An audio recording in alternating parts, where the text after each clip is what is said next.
Hello students. Today we discuss about the determination of wavelength difference between two closed spectral lines By using the Michelson interferometer। तो इस lecture में हम लोग discuss करेंगे कि माइकेल्सन interferometer की सहायता से दो क्लोज्ड स्पेक्ट्रल लाइंस का वेवलेंथ डिफरेंस कैसे निकलेगा, दो क्लोज्ड स्पेक्ट्रल लाइंस कैसे रिजॉल्व होगी, उनका वेवलेंथ डिफरेंस कितना आएगा। जैसे सोडियम लाइन है D1 D2। Sodium light pure monochromatic नहीं होती है, उसमें वेवलेंथ डिफरेंस पाया जाता है, तो कितना होगा, कैसे कैलकुलेट होगा, ये सब प्रॉपर्टी माइकेल्सन इंटरफेरोमीटर से फाइंड कर सकते हैं। तो इसका प्रैक्टिकल मैकेनिज्म क्या है जिसके द्वारा हम लोग फाइंड करेंगे, फार्मूला क्या है, ये डिस्कस करेंगे इस लेक्चर में। तो आइए टॉपिक कंसीडर करते हैं जिसका नाम होगा determination of wavelength difference.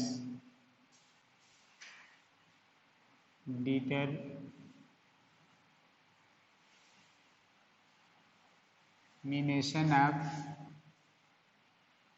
wavelength difference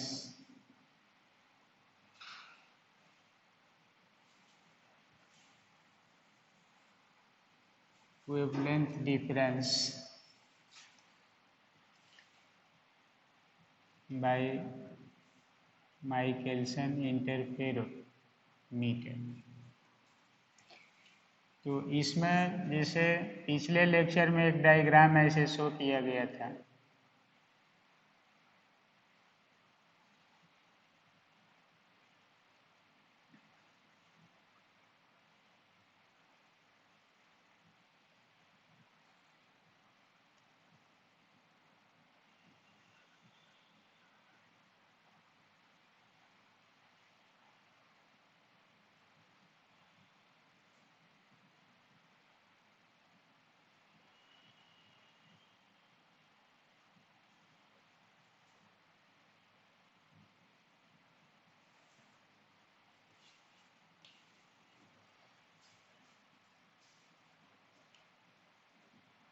एक स्केल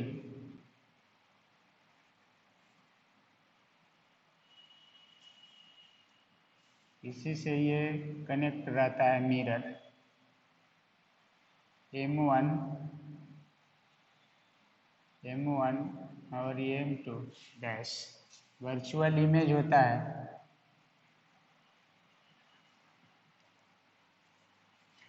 तो इसका पोजीशन फर्स्ट और ये होगा पोजीशन सेकंड। ये वर्चुअल इमेज होता है।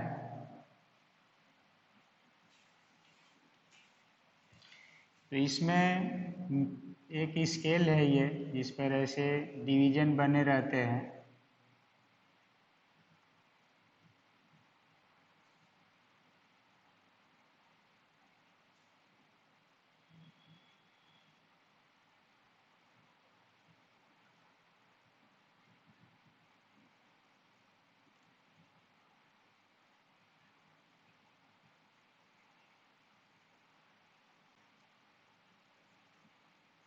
इसको हम लोग स्क्रू से या किसी तरह से अप डाउन करते हैं मिरर का पोजीशन, इसी के साथ स्लाइड कराया जाता है। स्केल है,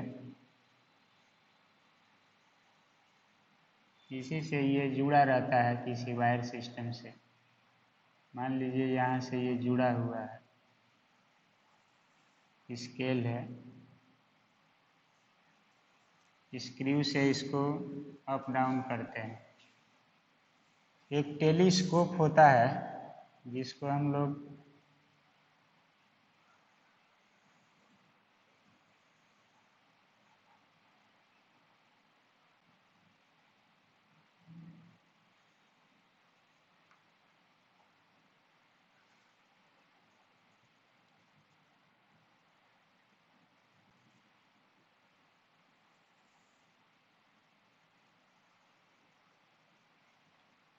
टेलीस्कोप।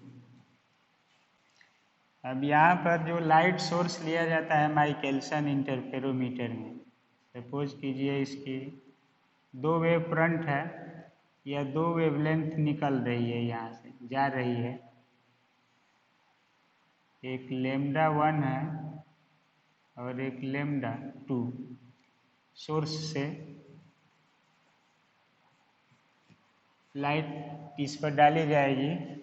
तो यहाँ पर दो रेज एक साथ निकलेगी, क्लोज्ड है, इनका इस पर फ्रिंज बनाना है। तो मिरर M1 से एक रेज आएगी इस तरह से, इस पर पड़ेगी। दूसरी रेज इस पर से आती हुई प्रतीत होगी, मान लीजिए इससे भी आ रही है ऐसे।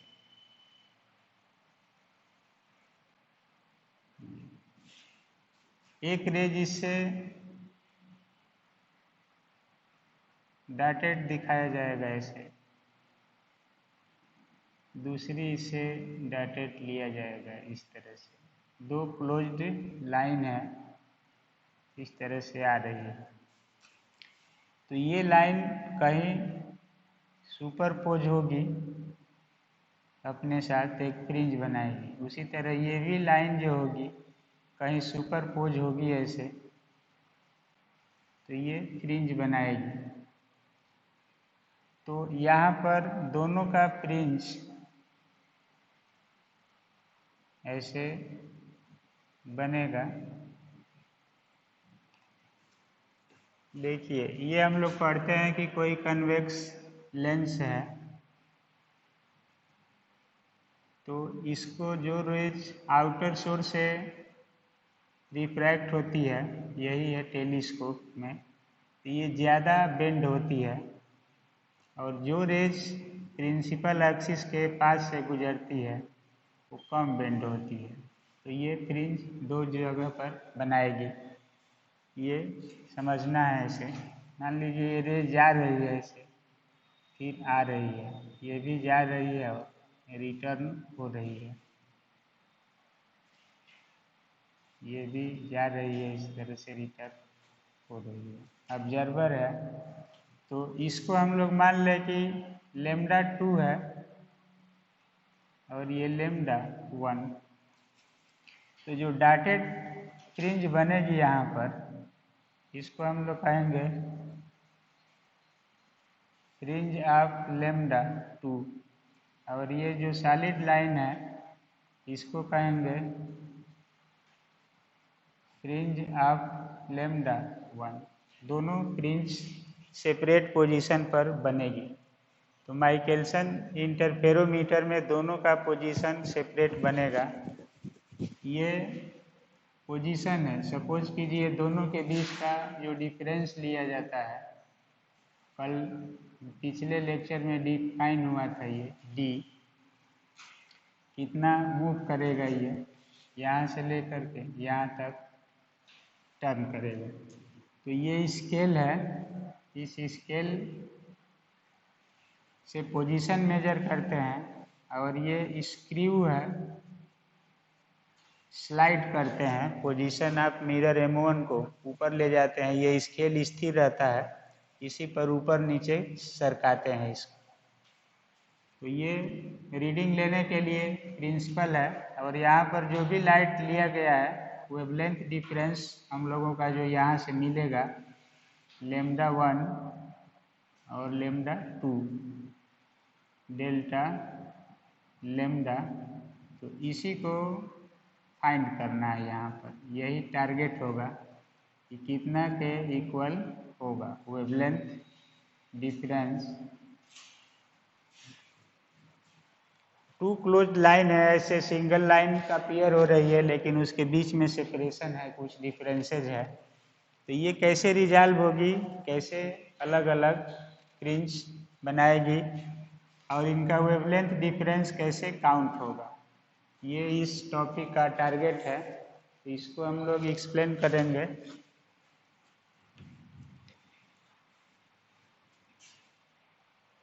तो देखिए इसमें मैकेनिज्म ये है कि जिस लाइट सोर्स का वेवलेंथ डिफरेंस फाइंड करना है उसको हम लोग सोर्स के रूप में ले लेंगे माइकलसन इंटरफेरोमीटर ऑपरेटस पर। ये स्केल होगा और फ्रिंज बनाएंगे, सबसे पहले यहाँ पर ऑब्जर्व करेंगे तो दो फ्रिंज बन जाएगी अलग अलग, दोनों अपीयर होने लगेगी। तो जो ऑब्जर्वर होगा यहाँ पर प्रैक्टिकल करने वाला, आप ही स्टूडेंट हैं प्रैक्टिकल करते हैं, तो उस कंडीशन में इसको ऑब्जर्व करते हैं।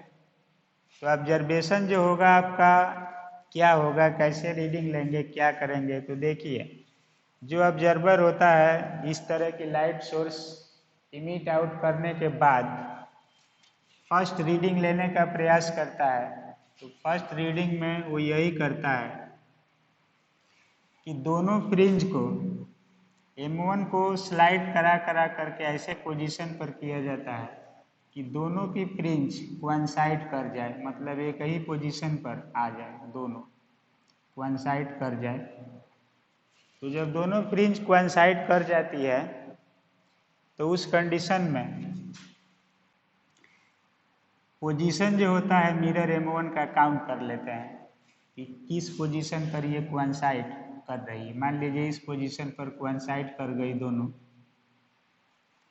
तो एक रीडिंग होगा आपका वो कि उस पॉइंट को नोट कर लें इस स्केल पर किस पोजीशन पर कोइंसाइड कर गई है, दोनों एक दूसरे के ऊपर आ गई है, ओवरलैप कर गई है, तो ये एक रीडिंग होगा। उसके बाद जैसे मान लीजिए किसी पॉइंट पर दो फ्रिंज ऐसे कोइंसाइड कर गई है, λ1 λ2 दोनों है। अब फिर ये ऑब्जर्वर जो होता है इस स्क्रू को बढ़ाता है, ये और ऊपर मूव हो मिरर M1, ऊपर जाए या नीचे आए, कहीं भी ले जाएंगे इसको स्लाइड सिस्टम से स्क्रू से। तो ऐसा कंडीशन आएगा कि इसमें देखिए दोनों λ1 λ2 कोइंसाइड हो जाएगी, तो कोइंसाइड कर गई है। अब होगा जब इसको बढ़ाया जाता है तो पाथ डिफरेंस अलग होगा, तो जो फ्रिंज बनेगी यहाँ पर एक का मैक्सिमा और दूसरे के मिनिमा के साथ कोइंसाइड करती है। तो अब जो होता है यहाँ पर फ्रिंज का मीनिंग कि यहाँ जो फ्रिंज होगी दूसरी, जब दूसरा रीडिंग लेंगे हम लोग इसको आगे ले जाएंगे या नीचे लाएंगे इससे, तो ये दोनों फ्रिंज अलग अलग होने लगे, अलग अलग ऐसे होने लगेगी, फिर अलग हो जाएगी ऐसे। फिर एक ऐसा सिचुएशन आएगा कि λ1 का मैक्सिमा λ2 के मिनिमा, जैसे दोनों ब्राइट फ्रिंज अगर कोइंसाइड की है तो अब जब ये आगे हो जाएगी तो एक फ्रिंज स्लो चलेगी और एक फास्ट चलेगी। तो एक ऐसा सिचुएशन आएगा कि एक की ब्राइट आगे हो जाएगी और एक की ब्राइट पीछे रहेगी, तब तक जो इसका डार्क होगी पर किसी एक की वो ब्राइट पर आ जाएगी, कोइंसाइड कर जाएगी। तो एक का मैक्सिमा दूसरे के मिनिमा के साथ कोइंसाइड जिस समय कर जाएगा एग्जैक्टली, ब्राइट अलग हो जाएगी, डार्क ब्राइट पर ओवरलैप कर जाएगी, कोइंसाइड कर जाएगी। उसी पॉइंट पर एग्जामिनर बहुत सीरियसली प्रैक्टिकल करना पड़ता है, उसी पॉइंट पर इसको रोक देगा M1 को, और दोनों के बीच का सेपरेशन स्केल पर पढ़ेगा कि D कितना होगा। तो ये D काउंट होता है कि कितना के इक्वल होगा। इसमें फ्रिंज काउंट नहीं करते हैं, D को ही काउंट करते हैं, क्योंकि दोनों में से एक ही काउंट करना फार्मूला में हम लोग लेंगे, एक की रिक्वायरमेंट होगी तभी भी हम काम कर सकते हैं। दोनों करने लगेगा एग्जामिनर तो फ्रिंज गिनेगा, काउंट करेगा, तो ये स्केल पर रीडिंग सही नहीं ले पाएगा। तो इसके लिए थियरी क्या है, क्या मैकेनिज्म है, तो फर्स्ट रीडिंग यही होगा कि ऑपरेटर्स को सेट करने के बाद फर्स्टली फ्रिंज बनाई जाती है, तो ये दो पोजीशन पर बन जाएगी अपने आप। अब स्क्रू की सहायता से दोनों को एक दूसरे के ऊपर कोइंसाइड कराया जाता है, कोइंसाइड पोजीशन को नोट करते हैं, एक रीडिंग संपन्न होगा। उसके बाद फिर मिरर को ऊपर ले जाएंगे या नीचे लाएंगे, कहीं शिफ्ट करेंगे, तो ये दोनों अलग अलग हो जाएगी। अब सपोज कीजिए कि दो ब्राइट फ्रिंज एक दूसरे के ऊपर आ गई है, अब ये अलग होगी तो एक का ब्राइट जो होगा ऐसे आगे बढ़ने लगेगा, आगे बढ़ते बढ़ते एक ऐसा सिचुएशन आएगा कि जो ब्राइट है वो अलग हो जाएगा और दूसरा का ब्राइट पीछे हो जाएगा। तो जब एक ब्राइट फ्रिंज जाएगी ऊपर तो उसके नीचे जस्ट डार्क फ्रिंज होगी। तो मान लीजिए लेमडा 1 की ब्राइट ऊपर चली गई, लेमडा 2 का डार्क जो होगा नीचे आ गया, अब उसके ब्राइट पर ही ये क्या करेगा, डार्क एक का पड़ जाएगा। तो जिस समय एक का मैक्सिमा दूसरे के मिनिमा के साथ कोइंसाइड करेगा उसी कंडीशन पर इसको रोक दिया जाता है। और क्या प्रोसीजर अब कैलकुलेट कैसे करेंगे वेवलेंथ डिफरेंस, इसका प्रिंसिपल हम लोग फाइंड करते हैं।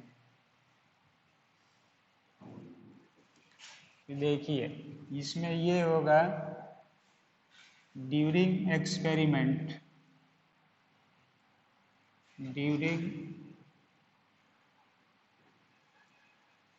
experiment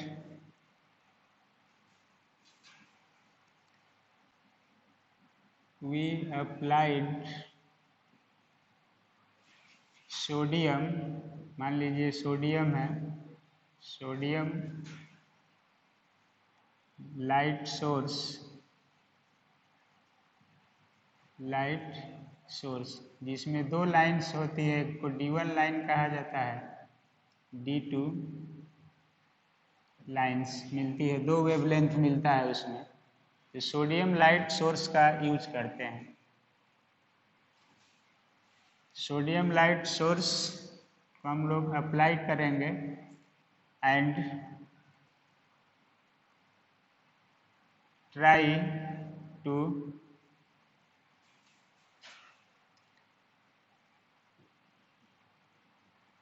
coincide the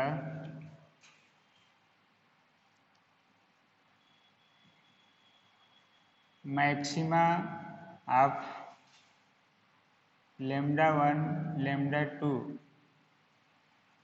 फ्रिंजेस, जो अलग बनेगी, सेपरेट रहेगी, ये दिखाया गया है फिगर में। तो पहला टारगेट होगा कि try to coincide the maxima of lambda 1 lambda 2 fringes and position of mirror M1 is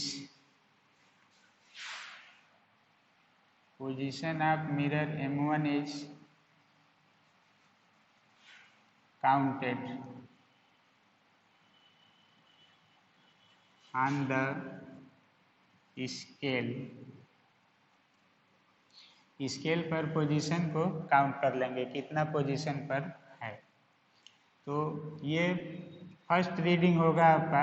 अब देखिए दूसरा लेंगे, in the next reading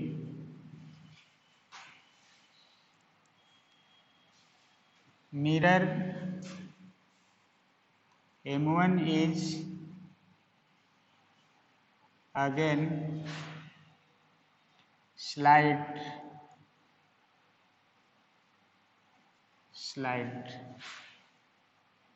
upward या डाउनवर्ड किसी एक ओर ले जाएंगे, slide upward and try to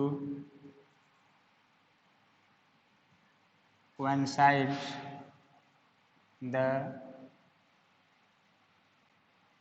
maxima of lambda 1 with the minima of lambda 2, minima of lambda 2 in such। देखिए यहाँ पर दूसरा मैकेनिज्म बताया गया कि ट्राई करते हैं कि एक का मैक्सिमा दूसरे के मिनिमा पर आ जाए, उस कंडीशन में दोनों फ्रिंज अलग अलग हो जाएगी। तो with the minima of lambda 2 अब in such condition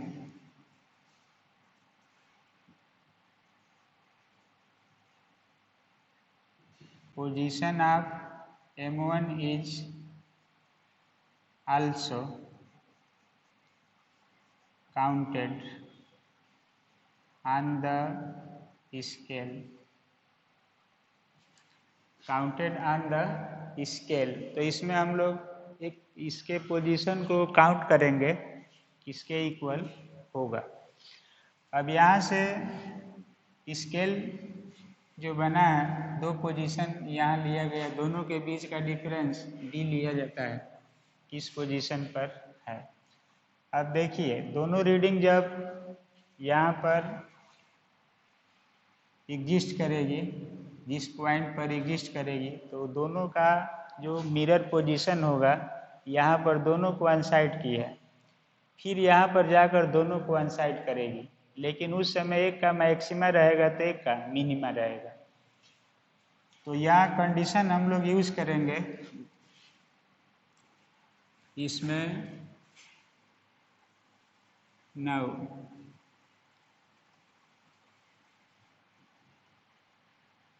condition of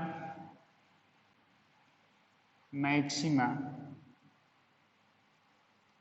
of lambda 1 is, तो 2d पाथ डिफरेंस का फार्मूला आया था 2 mu t cos theta r equal to n lambda. तो इसमें म्यू एयर फिल्म के लिए 1 होता है, नॉर्मल के लिए 0 होता है, तो 2t, तो यहाँ पर हम लोग 2d ले रहे हैं सेपरेशन, तो ये 2d आएगा इसमें। तो 2d इक्वल टू होगा एन लेमडा 1, लेमडा होता है तो एन लेमडा 1, इसको इक्वेशन फर्स्ट। अब देखिए condition of minima of lambda 2 is, एक का मैक्सिमा दूसरे के मिनिमा, सेम डिस्टेंस पर ट्रेवल करती है, तो 2d कांस्टेंट रहेगा क्योंकि उतना ही डिस्टेंस दोनों के लिए लिया जा रहा है, एक का जहाँ मैक्सिमा होगा दूसरा वहाँ मिनिमा होगा, तो सेम डिस्टेंस पर दोनों एग्जिस्ट करेंगे, तो 2d कांस्टेंट रहेगा और ये हो जाएगा 2n प्लस 1 लेमडा बाई 2, तो लेमडा 2 है इसमें बाई 2, इक्वेशन 2। अब दोनों इक्वेशन को कंपेयर करते हैं, फार्मूला निकालना है कि कैसे आप इसको काउंट करेंगे। तो दोनों का LHS सेम है, कंपेयरिंग फर्स्ट एंड सेकेंड, तो यहाँ से n lambda 1 equal to 2n plus 1 lambda 2 by 2, तो ये वैल्यू मिलेगा इसका, तो n लेमडा। अब यहाँ पर जो पाथ डिफरेंस का कंडीशन है ये है कि एक फ्रिंज बनती है, अगर मान लीजिए कि ये का nth मैक्सिमा बन रहा है यहाँ पर, तो दूसरा जो होगा n प्लस 1 आएगा, अगली फ्रिंज बनेगी उस पर आ जाएगी मिनिमा की, तो इसमें 2 न ले करके सीधे ले लिया जाता है n प्लस 1, तो एक का 2 हटा देते हैं आर्डर, n प्लस 1 ले लेंगे, मतलब एक का nth फ्रिंज बनेगी तो दूसरी का n प्लस 1th फ्रिंज बनेगी।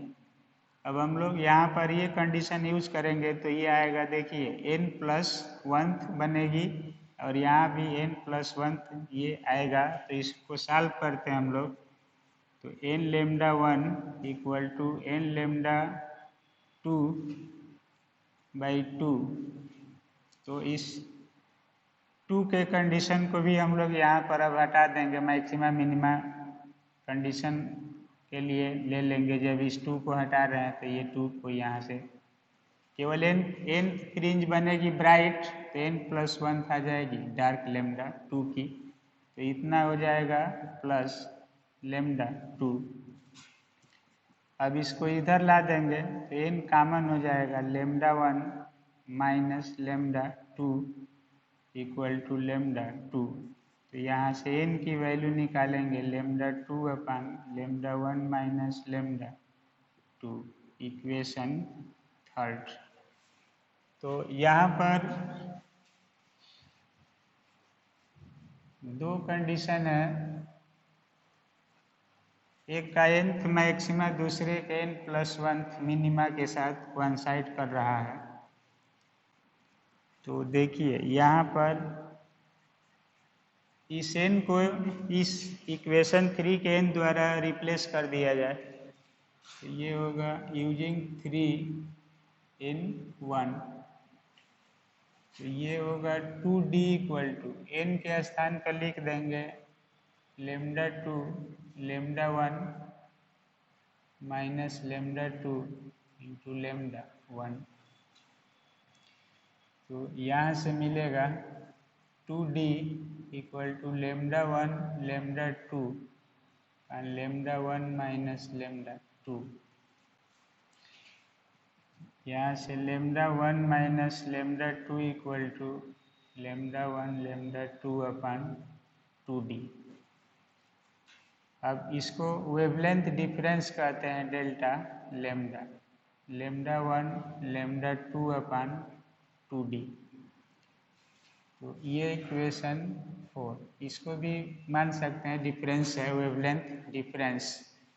अब देखिए यहाँ पर λ1 λ2 आर वेरी क्लोज्ड, बहुत एक दूसरे के समीप रहेंगे, closed. So it's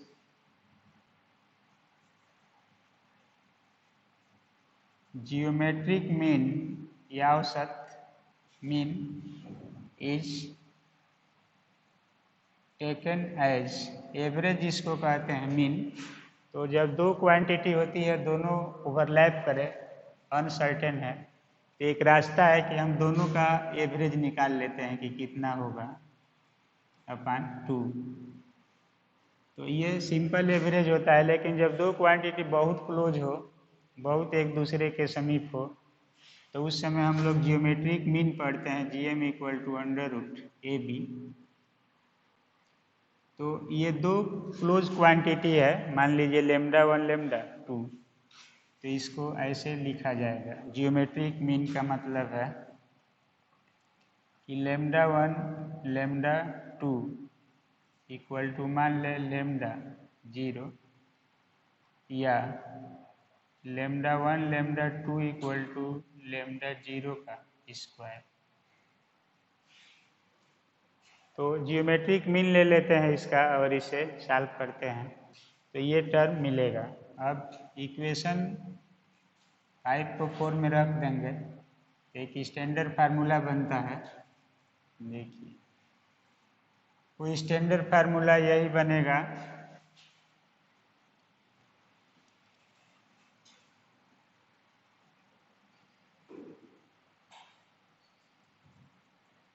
from 4 and 5 wavelength difference. इसको ऐसे लिखा जाता है ऑप्टिक्स में, जो बड़ा रहेगा उसमें से छोटे को घटा लेते हैं और यही मान आ रहा है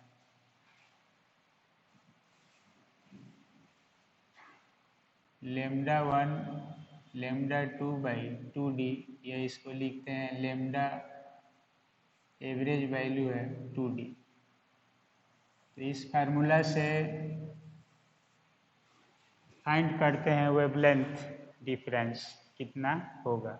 अब देखिए सिंपली हम लोग इसको λ1 प्लस λ2/2 कर देंगे, तभी भी ये निकल जाएगा λ0 कितना होगा। तो इसमें इस फार्मूला में दो टर्म है। जैसे मान लीजिए सोडियम लाइट है तो उसका वेवलेंथ होता है 5890 एंगस्ट्राम और दूसरी लाइन है तो 5893 एंगस्ट्राम। तो एक λ1 होगा और एक λ2 होगा। तो ये एवरेज निकाला जाएगा, दोनों को जोड़कर 2 से डिवाइड कर दिया जाएगा तो λ0 निकल जाएगा, या इस मेथड से निकाल सकते हैं। तो दोनों से आंसर न्यूमेरिकल करते समय हम लोग सीधे क्या करते हैं कि दोनों को जोड़ करके 2 से डिवाइड कर देते हैं, तो एवरेज वैल्यू निकल जाती है कितना होगा, इसका मीन निकल जाएगा कितना होगा, फार्मूला में ऐसे ले लिया जाता है। तो यहाँ पर इस फार्मूला में 2 टर्म है, लेमडा जो एवरेज वैल्यू इसका निकलेगा, तो ये निकाला जाता है कि इतना इतना वेवलेंथ आ रही है दोनों रेज की, और डी प्रैक्टिकली अगर डी को हम लोग फाइंड कर लें, जो ये डिस्टेंस है सही सही, तो वेवलेंथ डिफरेंस की वैल्यू में केवल प्रैक्टिकल आपको करना है, डी को फाइंड करना है कोइंसाइड कराकर कितना आ रहा है, और ये आप डाटा से ही निकाल लेंगे कितना है। तो इस प्रैक्टिकल में जो अननोन क्वांटिटी डी है ये नोन होगी, इससे ऑब्जर्वर करेगा प्रैक्टिकल करते समय, और इसका एवरेज ले लेगा, जो लाइट सोर्स दिया जाएगा उसका मीनिंग दिया रहेगा, इसका वेवलेंथ इतना आ रहा है, एक का इतना है, तो उसका एवरेज निकाल लेंगे तो वेवलेंथ डिफरेंस अपने आप मिल जाएगा। तो इसमें सबसे पहले यही बताया गया कि कोई भी क्लोज्ड स्पेक्ट्रल लाइन्स हो जिसमें 2 रेज हो, दोनों का वेवलेंथ अलग अलग हो, एक का λ1 हो λ2 हो, तो ये 2 फ्रिंज बना देगी। माइकलसन इंटरफेरोमीटर के ऑब्जर्वेशन में 2 फ्रिंज बनेगी। अब ऑब्जर्वर जो होता है दोनों को कोइंसाइड कराता है, दोनों का मैक्सिमा एक पर लाता है या दोनों का मिनिमा एक पर लाता है।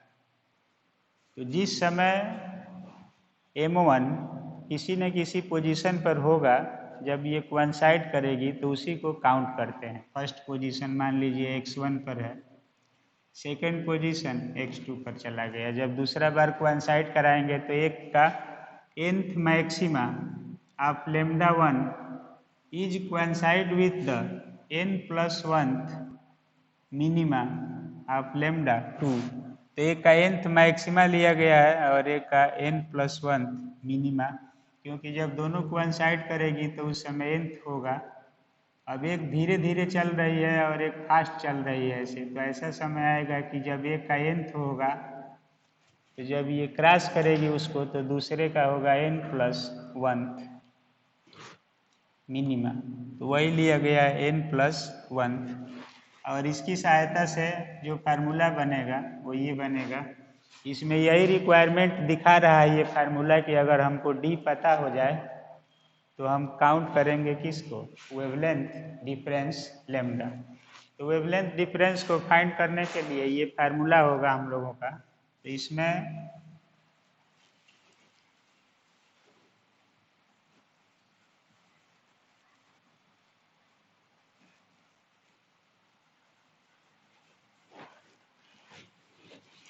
अब देखिए यहाँ पर वेवलेंथ डिफरेंस फाइंड करने के लिए लेमडा 0 इज एवरेज ऑफ λ1 λ2, यानी λ1 प्लस λ2 बाई 2 भी कर के निकाल सकते हैं। तो ये जो होगा नोन होगा, इसको हम लोग फाइंड कर लेंगे, और जो डी है ये वो स्केल रीडिंग है, तो ये नोन बाई स्केल रीडिंग। तो जब ये दोनों फैक्टर नोन हो जाएंगे, हेंस अननोन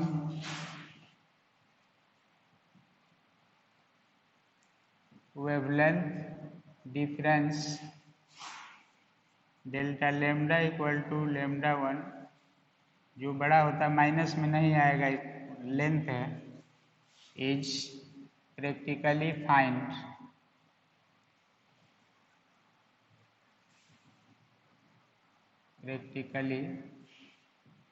हो जाएगी।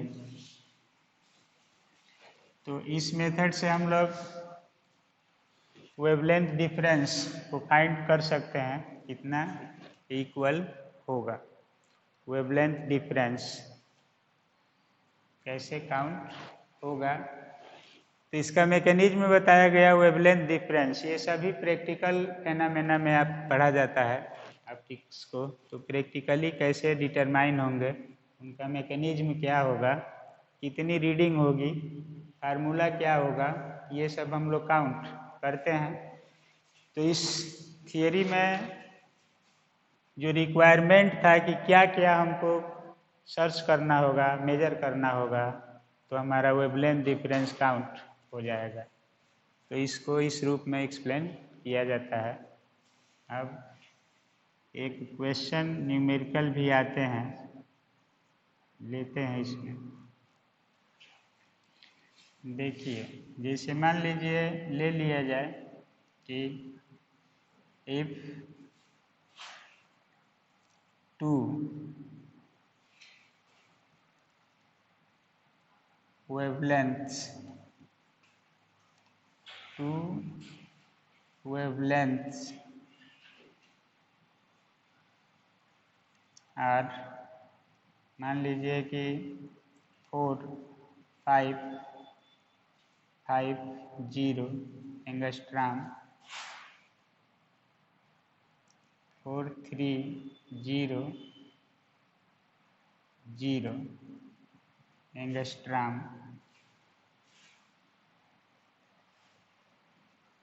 light sources are used in the Michelson interferometer। इसमें आप लोगों को माइकेल्सन इंटरफेरोमीटर लेना है। MI का मतलब है माइकेल्सन इंटरफेरोमीटर। तो इसमें 2 लाइन्स होती है। तो इसमें हम लोगों को 2 वेवलेंथ सोर्स दिया गया है इस रूप में, और ये MI में यूज हुआ है। तो इसके लिए हम लोग लेंगे, then find the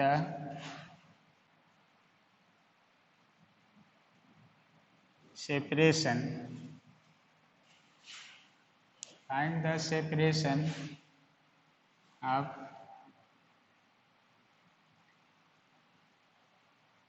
mirror in which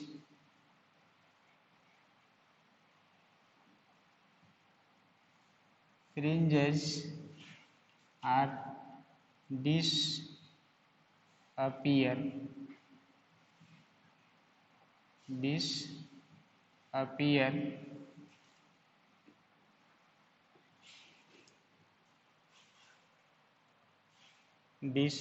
हो जाए, मतलब वन साइड कंडीशन में आ जाए। एक का ब्राइट दूसरे के डार्क पर आ जाए,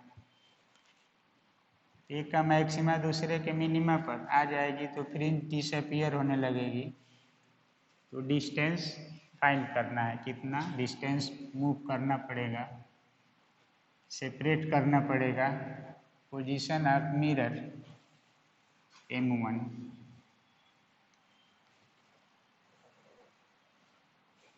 तो इसमें देखिए आप लोग, ऐसे क्वेश्चन आते हैं तो इसमें सबसे पहले हम लोग लेमडा 0 को काउंट करते हैं। तो ये होगा लेमडा 1 प्लस लेमडा 2/2। तो एक की वैल्यू है 4, 5 और ये होगा 4, 3 एंगस्ट्रॉम अपॉन 2। तो इसको ऐड करके 2 काउंट कर लेंगे। तो ये हो गया 0, 5, 8 और 8 अपॉन 2 एंगस्ट्रॉम। तो ये हो गया 4, 4, 2, 5 एंगस्ट्रॉम। तो इसको हम लोग लिख सकते हैं 4 to 5 इंटू 10⁻⁻10 मीटर। डी निकालना है, इसमें कितना सेपरेट किया जाएगा, तो ये मिल जाएगा इतना। अब डेल्टा लेमडा का मतलब है लेमडा 1 माइनस लेमडा 2, जो बड़ा रहता है उसमें से सब्ट्रैक्ट कर लेते हैं। तो ये हो गया 4550 माइनस 430, तो ये आ जाएगा 0520 एंगस्ट्राम। तो ये आ गया 20 इंटू 10⁻⁻10 एंगस्ट्राम भी रख सकते हैं, डी को एंगस्ट्राम में लिख सकते हैं, मीटर है। तो ये आपका टर्म एक आ जाएगा इतना लेम्डा। अब आपको फाइंड करना है डी, कितना सेपरेट किया जाए कि फ्रिंज एक दूसरे से डिसअपियर हो जाए। डिसअपियर का मतलब है कि जितना अगर ब्राइट लाइट है उतना ही डार्क लाइट को एक ही पर कर दिया जाए। मैकेनिज्म उसका लैंग्वेज समझना है कि अगर आपके पास जितना ब्राइट है या जितना आपके पास प्लस है उतना ही आपको माइनस कर दिया जाए, तो आपके पास पूंजी क्या बचेगी? जीरो, एनर्जी जीरो हो जाएगी। तो एक का ब्राइट दूसरे के डार्क से जब कोइंसाइड करेगी उसी समय फ्रिंज डिसअपियर होगी। जब लाइट एनर्जी जीरो हो जाएगी, एक का मैक्सिमा दूसरे का मिनिमा, तो उसी समय फ्रिंज डिसअपियर होगी। तो ऑप्टिकल लैंग्वेज में इसका मीनिंग यही है कि मिरर को कितना सेपरेट कराया जाए, मूव किया जाए कि फ्रिंज डिसअपियर हो जाए, यानी एक का मैक्सिमा दूसरे के मिनिमा पर कोइंसाइड कर जाए।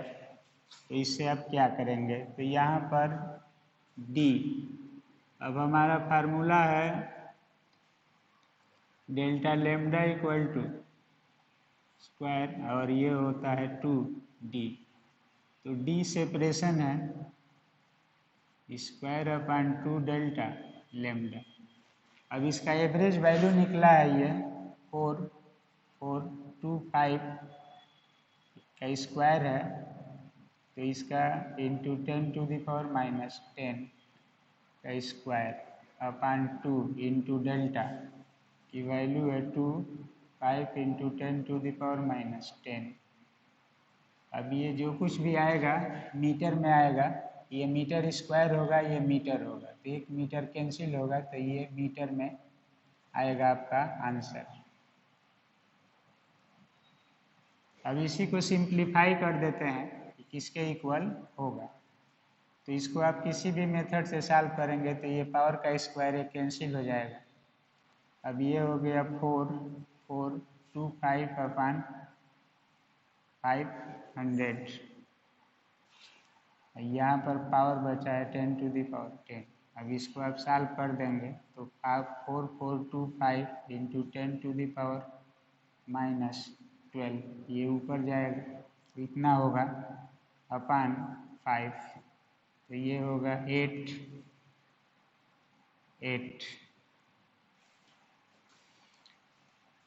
05 इंटू 10⁻⁻ मीटर, या इसको लिख सकते हैं 8.805 या 81 इंटू 10⁻⁹ मीटर। तो इतना मीटर शिफ्ट कराना पड़ेगा, मतलब बहुत थोड़ा सा डिस्टेंस में ही आपका फ्रिंज डिसअपियर हो जाएगी, टारगेट प्राप्त हो जाएगा, इतना मीटर। या इसको हम लोग लिख सकते हैं 8.81 नैनो मीटर।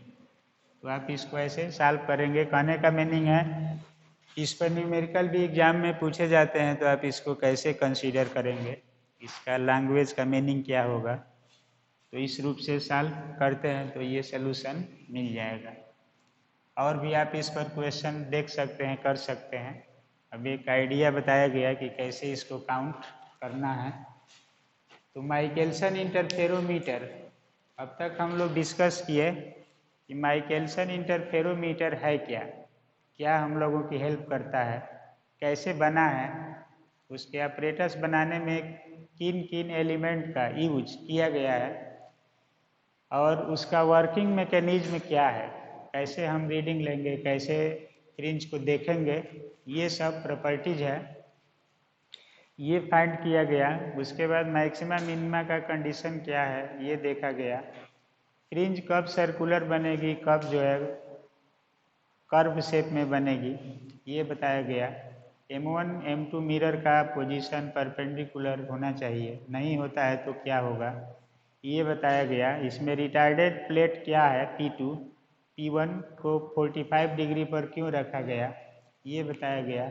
टेलीस्कोप में फ्रिंज बनती है, ऑब्जर्व होती है, उसको बताया गया। इसके बाद एप्लीकेशन, वेवलेंथ कैसे डिटरमाइन करेंगे, ये एक्सप्लेन किया गया। इसके बाद वेवलेंथ डिफरेंस कैसे फाइंड होगा, ये बताया गया। और वेवलेंथ डिफरेंस फार्मूला से कोई क्वेश्चन कैसे सॉल्व करते हैं, फार्मूला का यूज कैसे करते हैं, कैसे आपको ये निकालना होगा, कैसे आपको डिफरेंस निकालना होगा। डी पूछ रहा है तो डी निकालेंगे। अगर डी दिया रहता कि मिरर M1 को इतना मीटर शिफ्ट कराया जा रहा है अपवर्ड, तो वेवलेंथ डिफरेंस कितना होगा, तो ये आप फाइंड करते हैं। तो जो भी होगा इस लेवल पर आप लोग अगर फार्मूला मिल जाता है तो कोई भी क्वेश्चन अप्लाई करके देख सकते हैं कि ये कैसे सही हो रहा है, कैसे सॉल्व किया जा रहा है, और फार्मूला का एप्लीकेशन कैसे किया जा रहा है। तो इस लेक्चर में इतना ही। अब हम लोग नेक्स्ट लेक्चर में एक और इंटरफेरोमीटर है उसका डिस्कशन करेंगे। अभी कई इंटरफेरोमीटर पढ़ना है, तो ये सभी टर्म्स आएंगे, उसका मैकेनिज्म क्या होगा, उससे हम लोग किस चीज़ को फाइंड करेंगे। तो इस लेक्चर में इतना ही। अगले लेक्चर में हम लोग और डिस्कशन करेंगे। तब तक के लिए ओके, थैंक यू।